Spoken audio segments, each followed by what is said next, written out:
ଏମିତି ପଢିଲେ ଜମା ବି ହବନି। ତ ନିଜକୁ ଆଗେ ରେକଗ୍ନାଇଜ କର କି ମୁଁ କୋଉ ଷ୍ଟେଜରେ ଅଛି।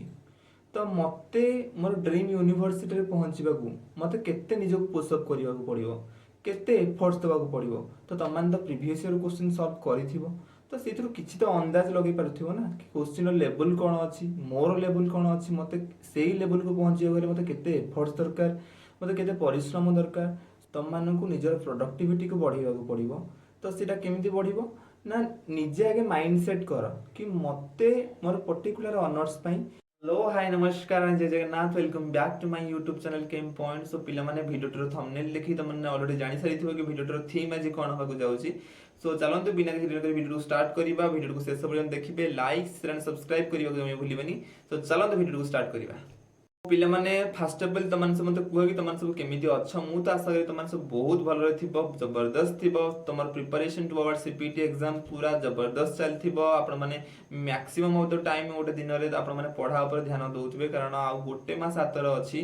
दैट इज हमर एप्रिल मंथ हमर हातर अछि। देन मे मास रे हमर कोन हबो एग्जाम कंडक्ट हबो, कारण हम वर्तमान आसी पहुंची गलेनी मार्च मासर लास्ट स्टेज रे। सो मु बुझी पारुछि जो गोटे मास अछि हम हातर, दैट इज बहुत हेक्टिक हे जो तुम पई, कारण एई मासरे तुमर सेमिस्टर रहिबो, देन तुमर प्रैक्टिकल रहिबो, भाइबा रहिबो, देन तुमर कोन रहिबो ना प्रोजेक्ट वर्क रहिबो, घरे भी पिला मानकर किछि ना किछि काम रहउछि। तो एते सब प्रॉब्लम भितरे माने काम भितरे पढ़िबाटा टिके ठू डिफिकल्ट हे जिबा हम पई। तो केवल आम पई तो नुह ना, जो जो माने फॉर्म फिलअप करिसेंती सीपीटी पई, तो समस्त पई हबो। एटा गोटे यूनिवर्सल कथा। तो सेई भितरे हमको पढ़िबाकू पड़िबो, लड़ाई करिबाकू पड़िबो, हमको एफर्ट्स देबाकू पड़िबो, हमको कंसिस्टेंसी रे बसिबाकू पड़िबो, हमको पुशअप करिबाकू पड़िबो।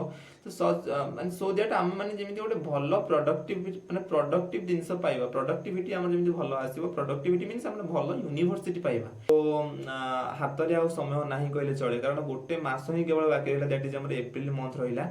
कारण वर्तमान आसी आमे मार्च मासर शेष स्टेज रे पहुंची गलानी। या पर एप्रिल पर मे मासर ही हमर एग्जाम कंडक्ट हबो।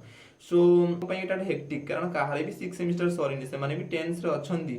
हमर सेमिस्टर कोन हबो, सेमिस्टर पई जदी आमे अधिक ध्यान दे दउ, हम माने एंट्रेंस पई जदी आमे अधिक फोकस करू, सेमिस्टर खराब हे जिवो। सेमिस्टर पई अधिक फोकस कले एंट्रेंस खराब हे जिवो। तो से माने मध्य माने कोन माने बहुत टेंशन न अछंदी।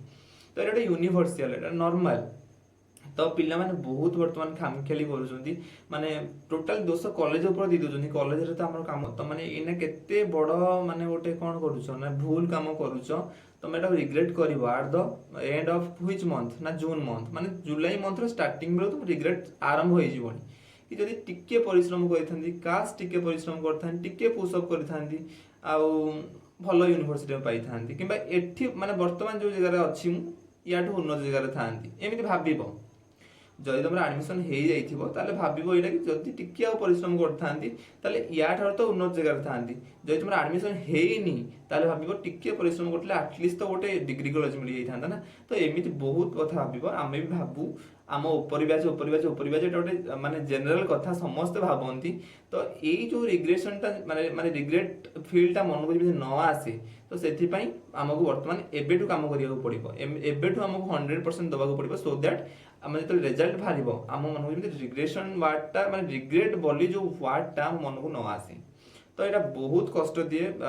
आज ए बिग ब्रदर मु तुमको निज बड़ भाई हिसाब से तुमको कहूँ कि ये रिग्रेटटा जिते मन को आसे ना, माने माने जाली दिए मनटा को, जाली पोड़ी दिए मनटा को। माने ना शांति रे पढ़ी हबो, ना शांति रे खाई हबो, ना शांति रे पी हबो। माने एटा लॉन्ग टर्म नुह, मु कहूनी लॉन्ग टर्म बोली, कि जो 15 दिन तो मन रहिबो माने बहुत खराब तुम पे एटा।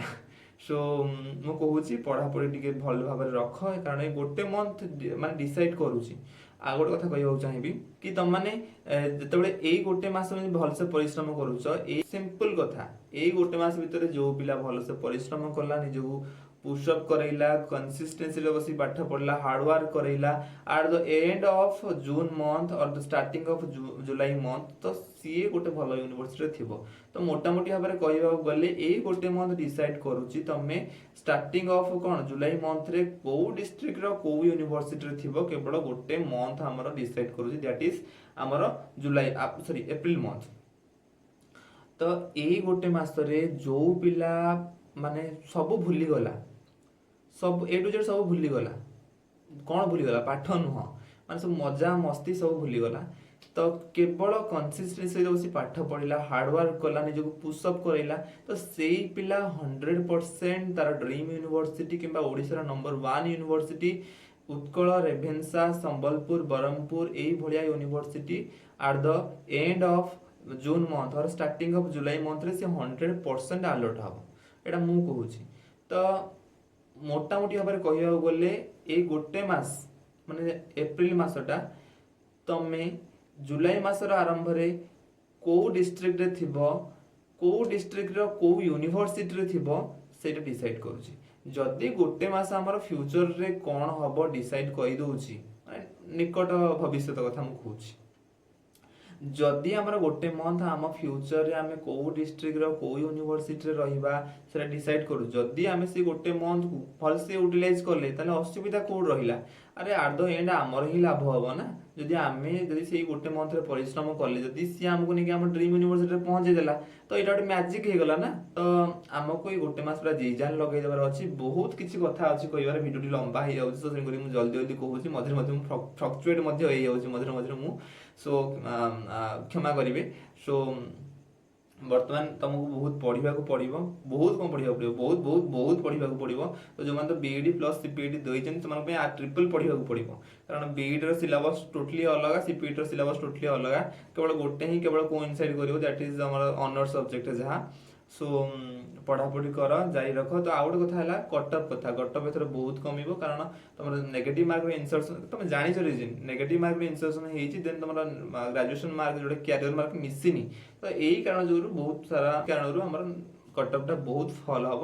ଦ୍ୟାଟ୍ ଇଜ୍ ପ୍ରିଭିୟସ୍ ଇୟର ଯେତିକି ବି ଯାଇଥିଲା 2 to 3 ମାର୍କସ୍ କଟେଇ ଦବ, ମାନେ ଲୋଏଷ୍ଟଟା। ଧର ମୁଁ କହିଲି ଉତ୍କଳ ୟୁନିଭର୍ସିଟିର ଫିଜିକ୍ସ ଅନର୍ସରେ ହାଏଷ୍ଟ ଯାଇଥିଲା 65, ଲୋଏଷ୍ଟ ଯାଇଥିଲା 55। ତ 55ର 2 to 3 ମାର୍କସ୍ କମେଇ ଦବ, ଦ୍ୟାଟ୍ ଇଜ୍ 52 ୟା 51 ଏଇ ପାଖାପାଖି ଯିବ। 19-20 କମ୍ ହବ, ଏଇ ପାଖାପାଖି ଯିବ, ବେଶୀ ଯିବ ନାହିଁ। ତ ଏ ଥିଲା କମ୍ପ୍ଲିଟ୍ ଇନଫର୍ମେସନ୍। ଏମିତି ଆମେ ସେ ଗୋଟେ ମାସକୁ ଆମେ କ'ଣ କରିବା ନା କମ୍ପ୍ଲିଟ୍ ୟୁଟିଲାଇଜ୍ କରିବା। ସୋ ଯଦି ମୋର ଭିଡ଼ିଓଟି ଆପଣମାନଙ୍କୁ ଭଲ ଲାଗି ତ ଲାଇକ୍, ସେୟାର, ସବସ୍କ୍ରାଇବ୍ କରିବାକୁ ଜଣେଇ ଭୁଲିବେନି। ତ ରହିଲି, ଜୟ ଜଗନ୍ନାଥ।